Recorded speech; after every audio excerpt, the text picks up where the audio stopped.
Le contexte mondial traverse actuellement l'une des périodes les plus instables de ces dernières décennies. Conflits armés, différends énergétiques, chaînes d'approvisionnement tendues, alliances militaires constamment mises à l'épreuve, et dirigeants dont les capacités décisionnelles sont quotidiennement mises à l'épreuve.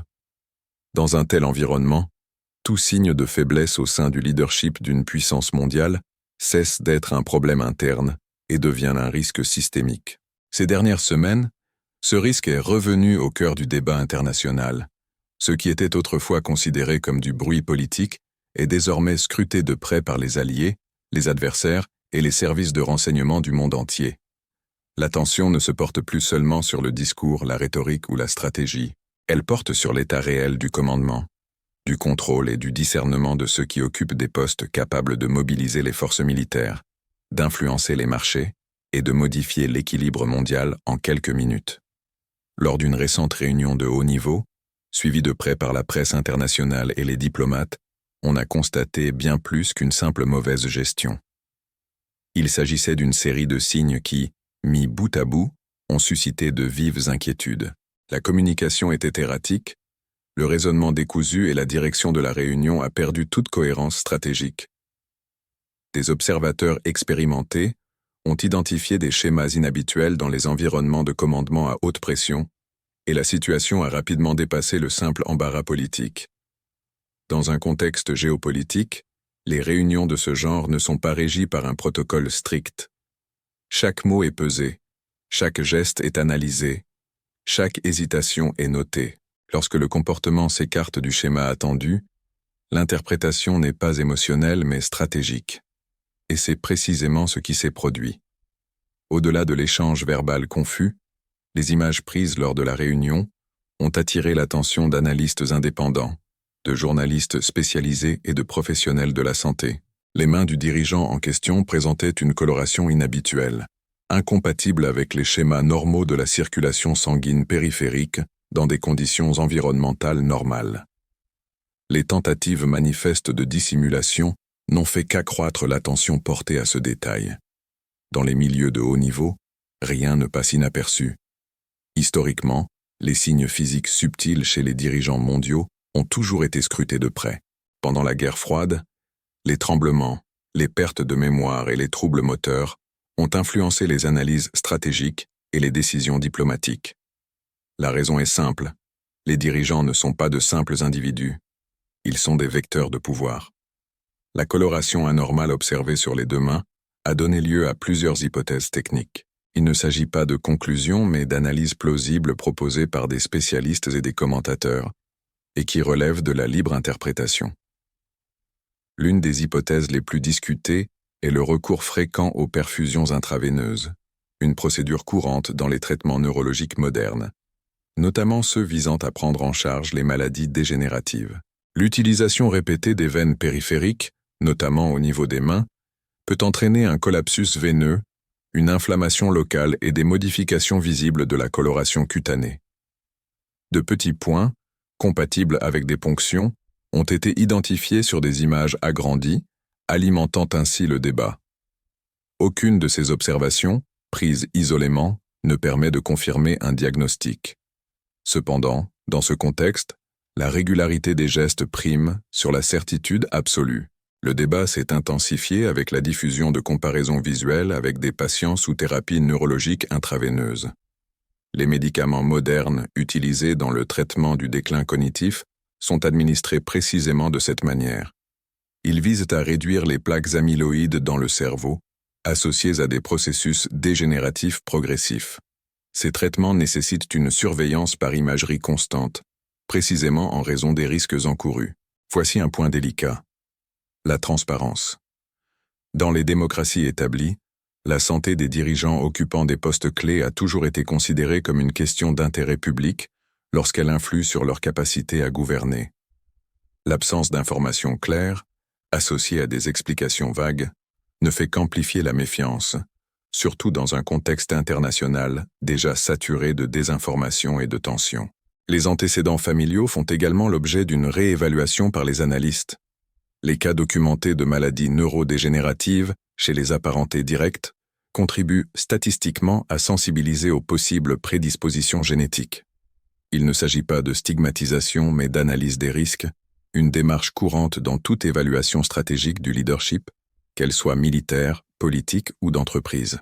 Des témoignages anciens indiquent que, dans des cas similaires par le passé, des proches étaient placés dans des environnements contrôlés, avec des routines artificielles conçues pour préserver une illusion de normalité, malgré le déclin de leurs capacités cognitives. Ce type de stratégie, bien que compréhensible dans la sphère privée, devient extrêmement problématique lorsqu'il est appliqué aux fonctions étatiques. Parallèlement, les récentes déclarations publiques ont renforcé ce climat d'inquiétude. Discours décousus, retours obsessionnels sur d'anciens thèmes, difficulté à maintenir un raisonnement logique et réactions émotionnelles disproportionnées sont devenues monnaie courante. En géopolitique, la prévisibilité est un atout. L'imprévisibilité, lorsqu'elle n'est pas stratégique, est une faiblesse. Lors d'une récente conférence de presse, le discours s'est éloigné à plusieurs reprises du sujet principal. Des récits précédemment réfutés ont été remis au goût du jour, des alliances historiques ont été déformées, et des responsabilités stratégiques ont été transférées sans fondement. Pour les alliés, cela engendre de l'insécurité. Pour les adversaires, cela crée des opportunités. Plus inquiétant encore était l'interaction avec la presse.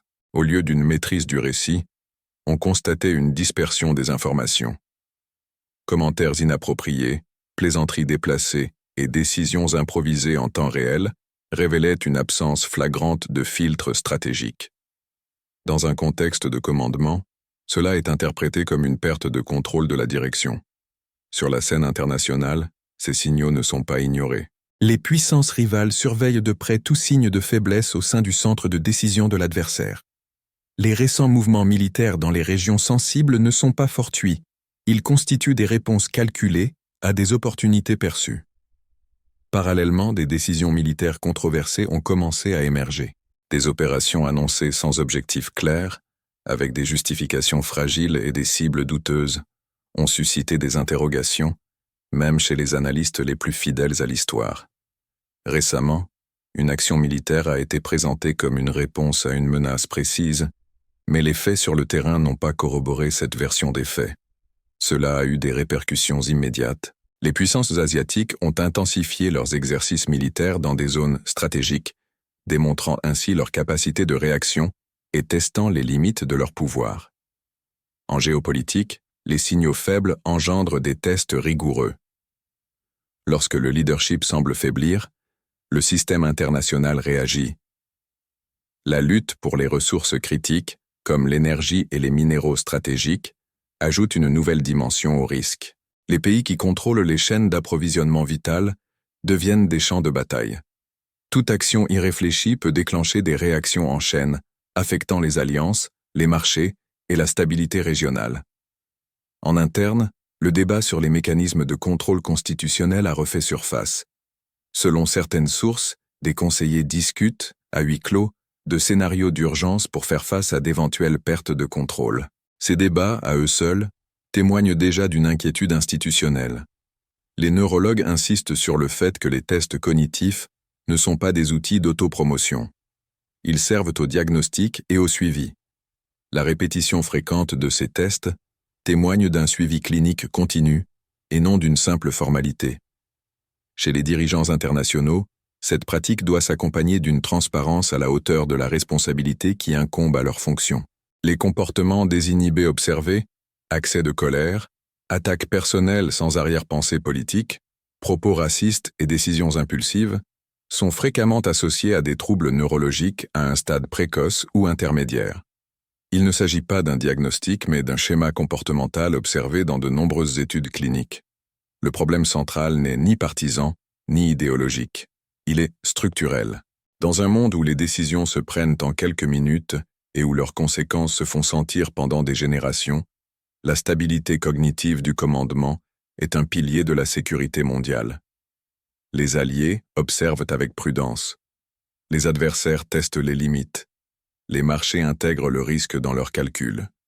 Les institutions tentent de se protéger. Et l'opinion publique commence lentement à comprendre qu'il ne s'agit pas seulement de style ou de tempérament, mais bien de la capacité réelle à diriger sous pression. L'histoire montre que les effondrements géopolitiques commencent rarement par de grandes explosions.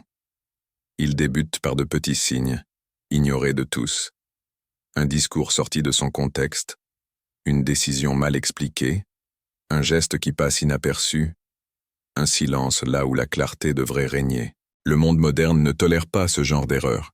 Les voies d'accès sont étroites, les systèmes d'alerte sont rapides, la confiance est fragile, et la moindre impression de vide au niveau du leadership peut suffire à déclencher des actions irréversibles. Ce qui est en jeu, ce n'est ni une élection, ni un récit, ni un cycle politique. Ce qui est en jeu, c'est la prévisibilité du système international.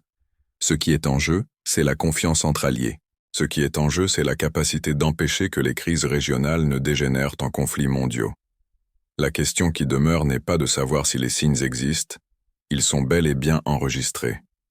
La véritable question est de savoir si les institutions agiront avant que ces signes ne se transforment en décisions catastrophiques. Dans quelle mesure le monde peut-il se permettre d'ignorer les signes de faiblesse du leadership, d'une puissance mondiale, avant que le coup ne devienne irréversible ?